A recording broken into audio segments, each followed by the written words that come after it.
मला असं वाटतं की भाषण करूच नये आणि केवळ घोषणांचाच कार्यक्रम करूया.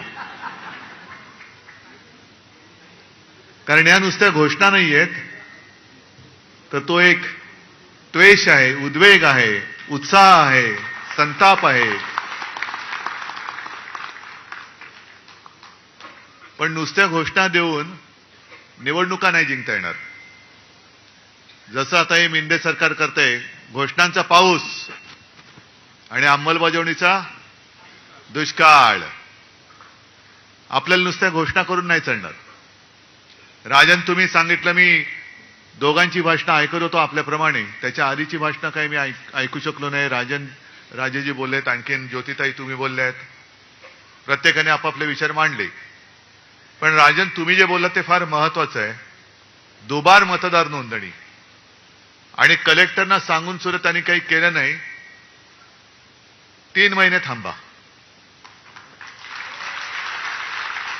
मग हे सरकारी कलेक्टर आणि मेंढ्यांचे कलेक्टर माहिती आहेत ना, एक चांडाळ चौकडे आहे म्हणतात. हे सगळे कलेक्टर कुठे पाठवतो ते बघा. यांना तुरुंगाचे गज मोजायला लावूया. कारण ही काही गंमत नाहीये. हे ठाणे जे उभं राहिलेलं आहे त्याच्या मागे शिवसेना प्रमुखांचं प्रेम, ठाणेकरांचं शिवसेना प्रमुखांवरचं प्रेम आणि ठाणेकरांची, शिवसैनिकांची मेहनत, अपार मेहनत. ही मेहनत जर झाली नसती तर मेंढ्यांची दाढी उगवलीच नसती. विषय अनेक आहेत आणि संजयने उत्तम भाषण केलेलं आहे. आता उत्सुकता नमक हराम 2 ची आहे. समोर दिसतोय, पण तो जगाला दाखवायचा आहे. फक्त संजय एकच, ती नागाची उपमा दिली. नागाचा कमी काय अपमान करू इच्छित नाही. हे तर मांडूळ आहे. गांडूळ नाही, मांडूळ, दुतोंड्या. ज्याला फणाच नाहीये. हे सरपटणारे प्राणी आहेत. फणाला सुद्धा एक स्वाभिमान लागतो. हे मोदींसमोर वळवळणारं मांडूळ आहे. ते तो उल्लेख केलास ना, दिल्ली समोर लोटांगण घातलं, कारण हे स्वतः सरपट्ट आहे. रोज आपलं घालीन लोटांगण. म्हणजे पॅन्ट तिकडे झालं ती खराब नाही होत, फोन आला कीच खराब होते. जसे असाल तसे या. नशीब पॅन्ट घातलेली असते. हे ताबडतोब जातात. पण या भगव्या सप्ताहाचा समारोप होतोय आणि या भगव्या सप्ताहाचं मूळ, त्याचं कारण हे दुबार मतदार नोंदणी, आपले मतदार नोंदणी, यादी वाचन हे करण्यासाठीच होतं. आणि तुम्ही सगळ्यांनी केलं असेल असं मला वाटतं. केले सगळे विधानसभा मतदारसंघ, या जेवढे लोकसभेत येत आहेत तेवढ्या सगळ्यांमध्ये आपले गटप्रमुख आहेत. आवाज नाही आला. हा खरा आवाज आहे की खोटा आवाज आहे? मी बोललोय म्हणून हो नका बोलू.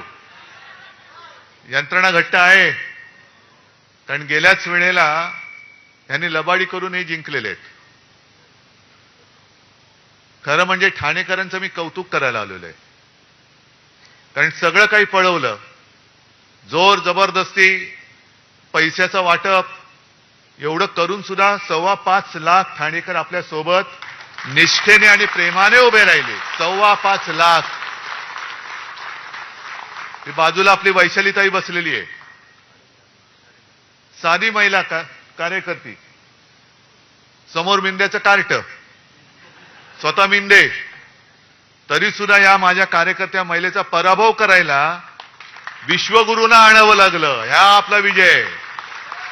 जवळपास 4.25-4.5 लाख मतं कल्याणकरांनी दिली. हाच तर आपला विजय. कारण आपल्याला लांडी लबाडी करून काही नकोय.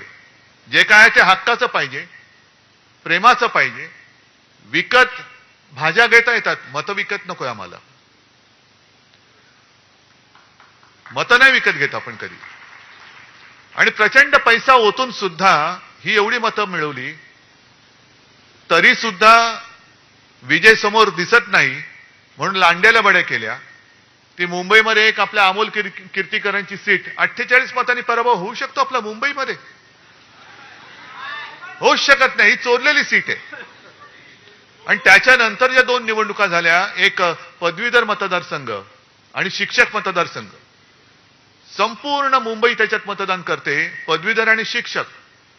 म्हणजे असं काही नाही की जो काही पदवीधर नाही तो काही समजदार नाही, पण जो सुशिक्षित आहे आणि मुळामध्ये शिक्षक जे पुढची पिढी घडवत असतात, आजपर्यंत कधी मतदान झालं नाही एवढं मतदान पदवीधरच्या मतदानामध्ये झालं, मतदारसंघात झालं. आणि प्रचंड मताधिक्याने आपला शिवसेनेचा भगवा हाती घेतलेला उमेदवार त्यांनी निवडून दिला. शिक्षक सुद्धा पहिल्या प्रथम आपण निवडून दिला मुंबईकरांनी. मग मुंबई ठाणे सगळे एकच आहे, कोकण माझंच आहे.